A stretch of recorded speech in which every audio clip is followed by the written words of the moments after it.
O Everton Ribeiro. Esse já não vai estar. A dúvida de Djalma. O conselheiro Miranda já mandou mensagem aqui. Pode tirar o Ribeiro. O Ribeiro tá fora mesmo. Eu já não estou nem contando com o Ribeiro, Djalma. Se ele for jogar com o Pedro e Gabigol, não vai ter vaga para o Ribeiro. Vai ser Gerson e Arrascaeta ali e mais 2 lá atrás. Pulgar e Thiago, etc. O Everton já estou achando que está fora. Pulgar e Gerson, os 2 volantes. Mas... Pulgar e Gerson. Mas eu acho... E aí tira o Thiago. Aí, eu não acho que o Thiago esteja jogando essa maravilha toda, não, hein? Não.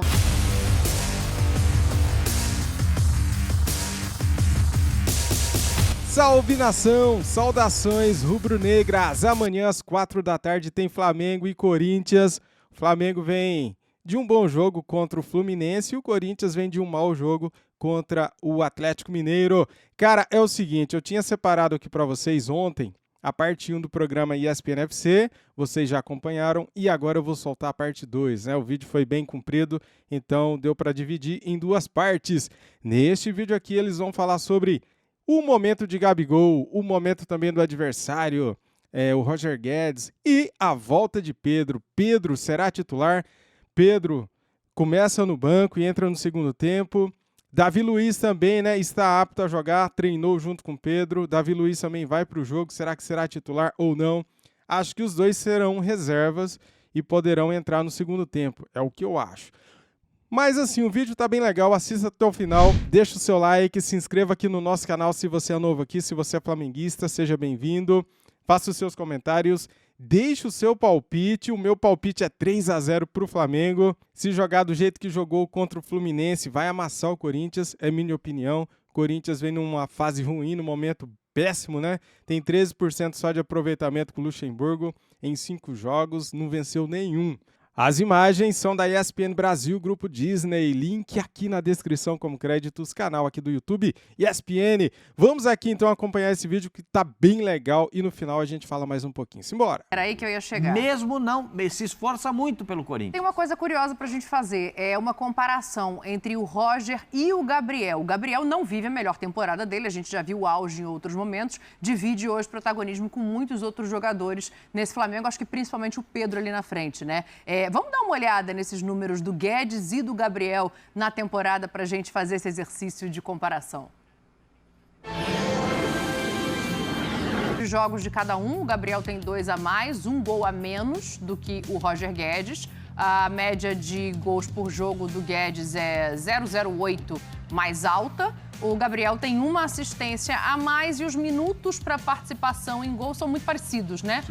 O Gabriel precisa de 2 minutos a mais exatos do que o Roger Guedes para conseguir participar de um gol, seja em assistências ou seja em gols. Roda a vinheta aí que eu quero fazer uma pergunta pro Djalminha.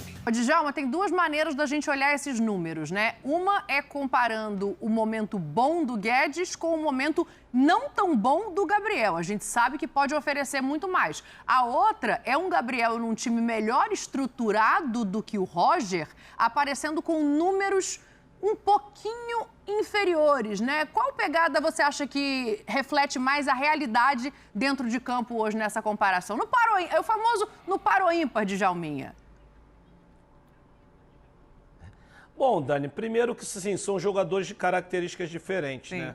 O Gabigol, ele é muito mais goleador do que o Roger Guedes, né? O Roger Guedes, ele está fazendo muitos gols, mas ele tem outras funções. Ele dribla, ele cruza, ele participa das jogadas. O Gabigol mudou um pouco a sua característica nos últimos tempos, mas é um jogador mais de gol, né? O nome já diz, é Gabigol. Então a função maior dele é o gol.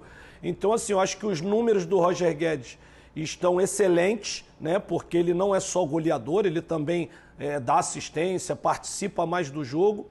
E os números do Gabigol, com toda a fase ruim, não pode dizer que estão ruins seus números, né? Ele está com a média de quase meio gol por jogo. Então, assim, não é uma média ruim dentro de uma equipe que tem outro goleador, que é o Pedro. Então, assim, eu tenho que exaltar muito mais o momento do Roger Guedes do que diminuir o Gabigol e falar que o Gabigol está numa fase ruim, porque os números são bons. É lógico que a gente sabe, né, que o Gabigol ele precisa de mais de 2, de repente, para fazer uma oportunidade de gol. Então, de repente, por isso que falam de uma má fase, né? Porque ele vem participando das jogadas, vem participando bem do jogo. Quando o Fluminense teve a oportunidade, a bola pega na trave agora. Sem dúvida alguma, um momento melhor do Roger Guedes. Aí você me pergunta, e o que isso significa? No jogo de amanhã, um Flamengo e Corinthians... Domingo. Eu acho que domingo, desculpa. Eu acho que as possibilidades maiores de fazer o gol são do Gabigol, do que do Roger Guedes, apesar dele viver uma grande fase. Porque é aquele negócio, veja com quem ele anda. Sim. Com quem é a companhia do Gabriel. Mas eu posso fazer uma outra pergunta? Claro. Tem um jogador que faz uma falta pro Flamengo. Pedro. Tá com saudade? Puxa vida, faz falta. Porque o Flamengo foi o malvadão. Marcou igual o malvadão, atacou igual o malvadão. Só faltou o pé para balançar a rede. E esse tem nome, é Pedro. É esse o perfume que a bola gosta. A bola vem dele, pá, pá. Esse é o jogador que faz a diferença. Cadê o Pedro? Vou te dar uma notícia boa, então, Pascoal. O Pedro, assim como o Davi Luiz, voltou a treinar. Então, pode ser que entre nesse jogo. Não sei se vai ter condição de começar, ainda tem um treino amanhã. É contusão muscular, né? Dessa vez sim. O Sampaoli, no dia do jogo, ainda faz ali um treino tático para ver quem tá bem, quem não tá e tal. Então, pode ser que o Pedro já entre nesse jogo. Vocês acreditam? No Pedro, sim. E aí eu não sei se tira o Gabigol, ou se joga Pedro e Gabigol. Acho que o Pedro tem... Essa é uma boa discussão, né? Pois é, porque ele vive mexendo no time. Acho que o Pedro, mostrando para ele no sábado, que ele amanhã, que ele dá uma decidida no time, no domingo ele até treina de manhã lá, mas já é o time que vai jogar de repente. No sábado é que ele vai resolver, mas desde ontem eles voltaram, hoje mais um treino. Acho que o Pedro, tendo condições, está no time. Agora, não mexeria na defesa para colocar o Davi Luiz, não. Não mexeria, não. Tá boa a defesa com os dois que estão lá? Os dois estão lá muito bem. Vou tirá-los agora, tirar um deles. Escolher quem? Fabrício ou Léo? Nenhum, nem outro. Não vai inventar de novo de você ter 3 zagueiros, porque aí você não deixa, né? O Nath está com as ideias estranhas. Isso ela não deixa. Ele tá dando ideia. Não, é ele que tá com as ideias começou. Ele não começou aqui, com 3 zagueiros, São Paulo? Não, ele começou, mas agora eu acho que ele achou a linha de defesa então, dele assim, com 4 homens. O Pedro, nossa, reforço fundamental para esse clássico aí, para qualquer jogo que ele tiver, porque a fase dele é sempre boa. O Pedro tá bom? bom? O Davi Luiz, não, ele tá... Voltou a treinar. Fez o bobinho antes, aquela que você fazia. Ele treino de bobinho, deu aquela corridinha. Agora hoje já teve certamente um treino um pouco mais puxado. E amanhã de manhã treina e decide. Aí o São Paulo decide. Porque eu sou favorável, você sabe qual é a minha tese a respeito de jogador bom, né? Jogador bom você tem que botar para jogar. Ah, mas ele vai jogar 45 minutos. Legal. Fez o que tinha que fazer em 45 minutos, porque eu não sei se no segundo tempo ele vai ter que correr muito mais para tentar salvar o time numa virtual derrota parcial. Então, bota desde o início. Desde o início o placar está 0-0 e 0 no tempo. Então, joga lá. Se estiver legal, eu sempre acho que o Pedro... O Davi Luiz não, né, do jeito que está ali. O Davi Luiz não, eu concordo. Aqui o Davi Luiz... Ô, Pascoal... Eu acho que ele perdeu espaço. Diga, Djalma. Só uma perguntinha, eu colocaria o Pedro também, Pascoal, mas você tiraria quem para colocar o Pedro? Aí a gente tem que fazer uma análise e ver o que ele pretende do jogo. Pode escolher, do goleiro até o Cebolinha no ponto esquerdo, qualquer um, Djalma. O que eu ia falar é o seguinte... Até o goleiro. Tirando o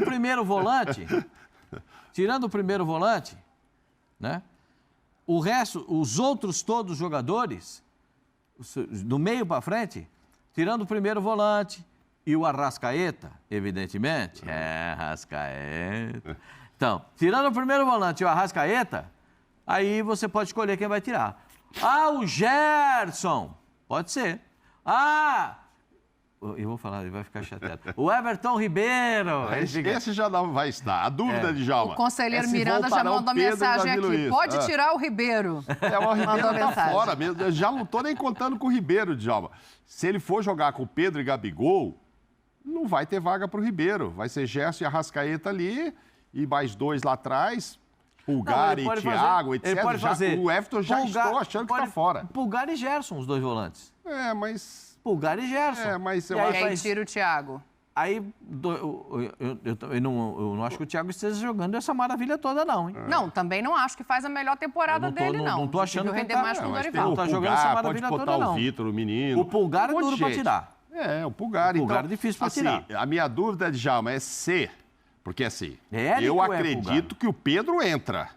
Aí você falou quem sai. Não sei nem se é o Gabigol. Aí que a gente vai ver onde é que o Sampaoli está com as ideias, entendeu? O Pascoal, ele pediu para ser chamado de Eric. Eric Pulgar, a gente acostumou com o sobrenome, mas ele pediu para ser chamado de Eric. Ô, Djalminha, mas para não te deixar sem resposta, o negócio é o seguinte, ele achou ali a gente arrumou uma proteção... 5 possibilidades. Exatamente. Ele arrumou uma proteção defensiva quando ele coloca 2 volantes mais de marcação, né?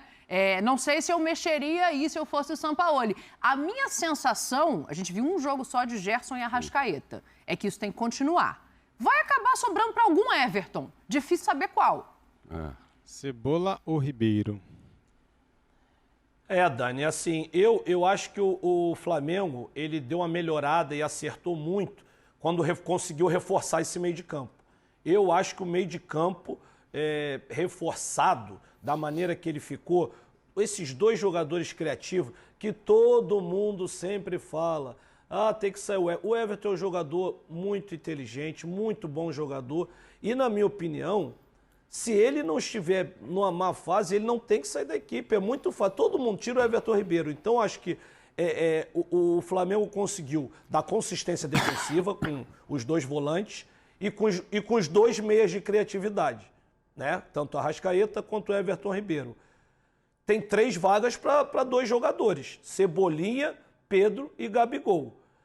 Obviamente que o Pedro 100% é o titular dessa equipe, colocaria o Pedro. A briga, na minha opinião, fica entre Gabigol e Cebolinha, para ver quem vai jogar ali na frente com o Pedro, porque eu acho que esse meio de campo foi que fortaleceu a equipe do Flamengo para que não ficasse, como sempre vinha ficando, muito desguarnecida na parte defensiva, em função de não ter uma forte marcação no meio de campo. Então, acho que quem entre, o Pedro, e quem saia, esse jogador que vai sair, para mim, tem que ser de frente, porque o meio de campo foi que conseguiu dar um equilíbrio maior nessa equipe, até mesmo conseguir pressionar essa equipe do Fluminense lá em cima e não precisando daquela linha de 3 que vinha jogando habitualmente com o meio de campo enfraquecido. Só para lembrá-la, lembrar a senhorita que não faz muito tempo que ele mudou de ideia, o Sampaoli não. Contra o Bahia, jogou o Davi Luiz no meio e os 2 titulares ali do lado. É que não tinha o Pedro, então só o Gabigol na frente. O Everton Ribeiro não foi titular. Então ele jogou com 3 zagueiros muito recentemente. Então, sabe-se lá, de repente, eu estou falando que o Davi não precisa voltar porque os 2 estão dando conta. Mas eu não sei o que passa na cabeça dele. De repente, ele volta a colocar o Davi ao lado do Léo e do Bruno. Eu acho que funcionou mais o time com 2 volantes do que com 3 zagueiros. Eu também acho. Acho que o Flamengo funcionou melhor com 2 volantes do que com 3 zagueiros. Sim, mas é porque não faz tanto tempo. Porque quando ele chegou, ele usou 3 zagueiros. Depois ele desistiu disso. Não, contra o Bahia ele não desistiu, não. Aí que eu tô lembrando que o Davi jogou ali. 3 zagueiros com ele, sempre entrar, muito na cabeça dele, é muito viva. E desde que um zagueiro tenha velocidade para a saída pelo lado. Como ele tem 2 zagueiros que podem sair com velocidade, o Fabrício Bruno pode sair pela direita, ele tem velocidade. Eu já disse aqui que o Fabrício Bruno é um dos jogadores mais rápidos de zaga do futebol brasileiro. Poucos jogadores têm o poder de recuperação do Fabrício Bruno. O Léo sai para jogar bem. Sim. Também consegue fazer. Então, se ele fizer uma trinca com a saída pelas laterais com esses caras, ele não vai perder muita coisa. Só que ele tem 2 laterais que apoiam muito. Então, ele tem que aparecer. Eu fiquei com uma dúvida agora aqui, e como a gente sabe como é que o Sampaoli pensa jogo a jogo e monta o time jogo para jogo, dependendo do comportamento do adversário, eu fiquei imaginando, Cebolinha e Fagner não é uma bela batalha? É interessante. Entendeu? Cebolinha e Fagner. Não é você pensar, porque você já vai... Porque o Corinthians tem uma válvula de escape com o Fagner. E o Flamengo tem uma vertente pelo lado esquerdo com muita força com o Ayrton e Cebolinha. Sim. Eu estou tentando enxergar o jogo como ele pode acontecer, pensando como os treinadores. Eu acho que essas 2 situações também podem ser balanceadas e, de repente... porque está voltando de contusão, eu não faria isso, mas acho que pode até ser feito pelo São Paulo, de colocar o Pedro para iniciar no banco de reservas, começando com o Gabigol. Agora, o Gabigol tem que, nessa situação, tem que jogar um pouco mais perto da área. Ser o 9. Rapaz, nem a torcida do Flamengo está conseguindo chegar a uma conclusão aqui. Ó. O Lemos está falando, o Everton Ribeiro não pode sair nunca, tem que sair o Gabigol. O Emerson Flá, para o Pedro jogar com o Gabi, tem que tirar o Ribeiro. Aí o Mengão Malvadão fala assim, qualquer um tem que sair, tem que botar o Pedro, não importa onde. É Pedro, rapaz. E aí o Rafael... Foi você? Você é o Mengão Malvadão? Não, é porque eu brinquei com o Djalma dizendo, pode tirar qualquer um, tem o goleiro, ele tá na minha linha. Então ele concordou com você, Mas lembrando o seguinte, eu tô falando 3 zagueiros contra o Bahia, mas não foi um jogo maravilhoso também, né, do Flamengo, não. Ganhou, né? mas foi ali, né? Mas, eu tô falando, mas não tinha dá ideia. Não, mas, olha aqui, uma coisa... Se a escalação a gente não sabe, de lado a lado, uma coisa é certeza. Tem um nome que, se passar perto do Maracanã neste domingo, não vai trazer boas recordações de lado a lado. Vitor Pereira deu a primeira entrevista dele. Vídeo top! E daí, galera, o que vocês acham? Pedro será titular? Fica no banco? Entra depois no segundo tempo? E o Davi Luiz? Cara, é o seguinte, acho eu que se o Pedro tiver 100%, se ele tivesse se sentindo bem, ele deve entrar no primeiro tempo e jogar quantos minutos ele aguentar. Agora, se ele não estiver aguentando nem 45 minutos, daí ele entra no segundo tempo. Daí não tem jeito, né? Mas que o Pedro é indiscutível, é titular absoluto desse time. Se ele tiver 100%, isso é indiscutível, cara. É Pedro e mais 10, né? O Pedro hoje tem que ser o nosso atacante principal. A fase de Pedro hoje é bem melhor do que a fase de Gabigol, né? Nós temos que torcer para o Flamengo entrar em campo amanhã com aquela determinação que entrou em campo contra o Fluminense. Se jogar daquele jeito, cara, o Corinthians não tem a mínima chance, né? O Corinthians de Vanderlei Luxemburgo em 5 jogos não venceu nenhum e tem só 13% de aproveitamento. Mudando de assunto aqui, cara, falando do mercado da bola do Flamengo, o Flamengo usará a janela de julho para iniciar a reformulação do elenco. Tem vários jogadores que podem deixar o Flamengo. Marinho, o próprio Everton Ribeiro não é certeza, eu renovaria com o Everton Ribeiro se eu fosse presidente do Flamengo. Davi Luiz vai ter a renovação automática caso ele complete mais 3 tempos de 45 minutos. Felipe Luiz, acredito também que será a última temporada dele no Flamengo. Arturo Vidal, galera, pelo amor de Deus, não pode continuar no Flamengo, cara. O Arturo Vidal não entrega nada em campo, né? Ele é muito... Galera, o Arturo Vidal é muito displicente, ele é muito molão, né, cara? Ele não tem velocidade. Os caras vêm e tiram a bola dele numa facilidade incrível, né? Além dos passes errados que ele vem dando e não vem somando, não vem sendo uma peça fundamental para ter o contrato renovado. Eu não renovaria também com o Vidal. De repente pode surgir um nome ou outro, né, que o Flamengo possa dispensar também. Muito bem, cara, trouxe aqui para vocês esse vídeo legal, merece aí o seu like, a sua inscrição no nosso canal. Quero pedir também para você ativar o sininho para não perder nada. Muito obrigado a todos, isso aqui é Flamengo. Saudações rubro-negras. Fui!